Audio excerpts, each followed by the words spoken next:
On behalf of the motion picture industry, welcome to the world of home video entertainment.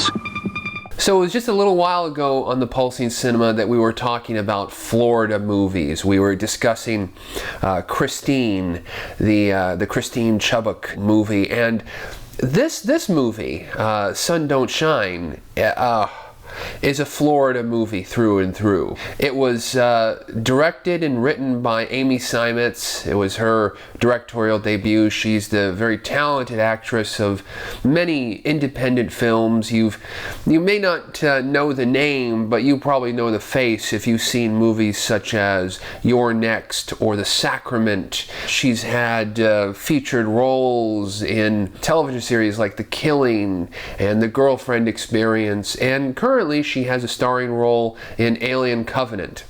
This movie kind of draws on her experiences growing up in Florida. I think she, admits that, many of the locations in this film are parts of her childhood memory. It's a pretty simple movie. A woman played by Sheil, a great young independent actress, Sheil, who actually right now, coincidentally, is starring in a documentary where she plays Christine Chubbuck, or it's like this weird pseudo documentary where she's about to play Christine Chubbuck, and it's a documentary about it's a weird movie. So Kentucker Audley plays this guy, and they're in a hot, broken down car driving through South Florida, or really Central Florida. They're driving towards the Everglades, and they're trying to run away from a murder.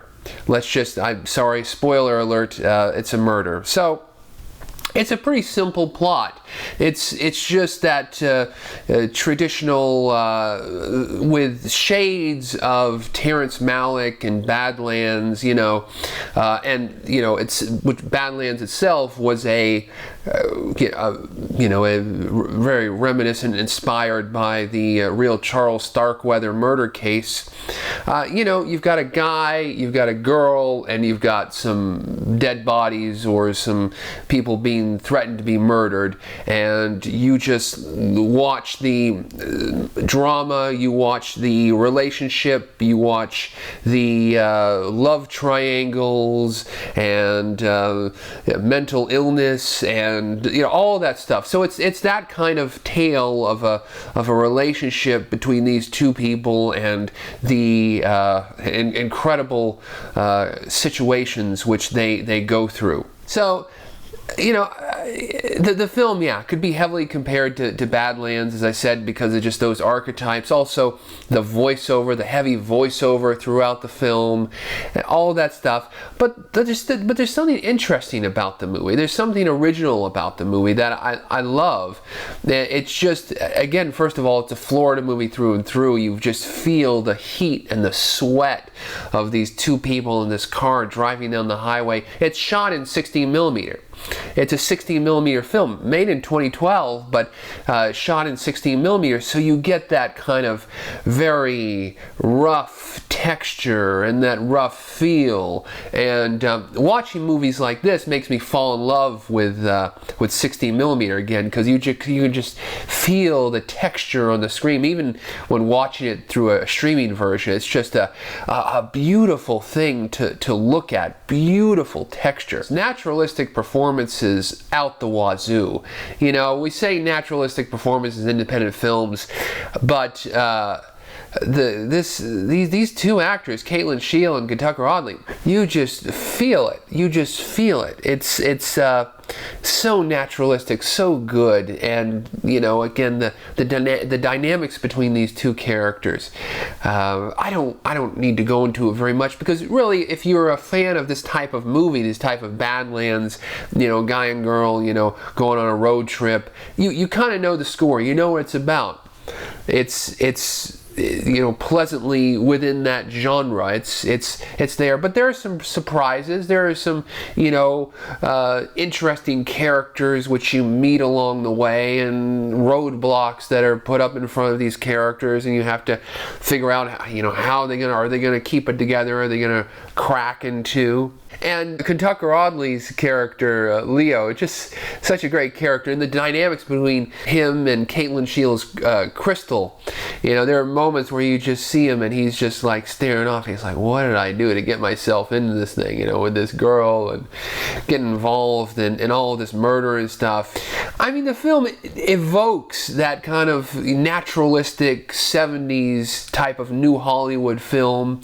So this film is really well made, well edited. You just, you know, it's full of these moments of these transcendental scenes of driving through the Florida scrub brush and the countryside, and the you just feel the heat and the texture of the land, you know, as they're driving down the interstate. Those interstates which wrap around Florida and seem to go on forever.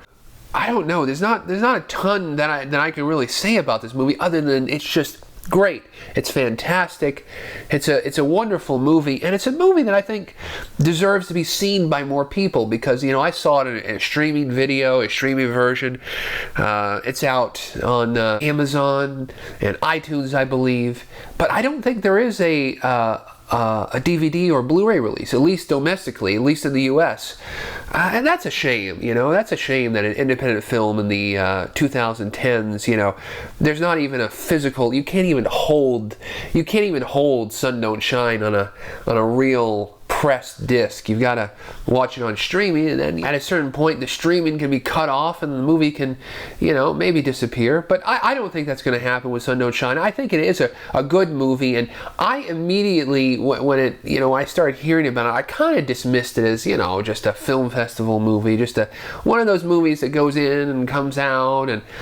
But there's something that's real authentic and real good about this movie, and it deserves to be seen. And if you love, as I said, that kind of Terrence Malick, transcendental, Charles Starkweather type of archetype of everything from Badlands to even Natural Born Killers, to, you know, all of those types of films where you have that male-female dynamic and going through these tough, incredible situations, and testing their relationship, if one exists, you're gonna love this movie. If you like that type of movie, this is a movie that delivers. It moves. It's not boring. It's a very tightly wound, tightly constructed film, and it's a good movie.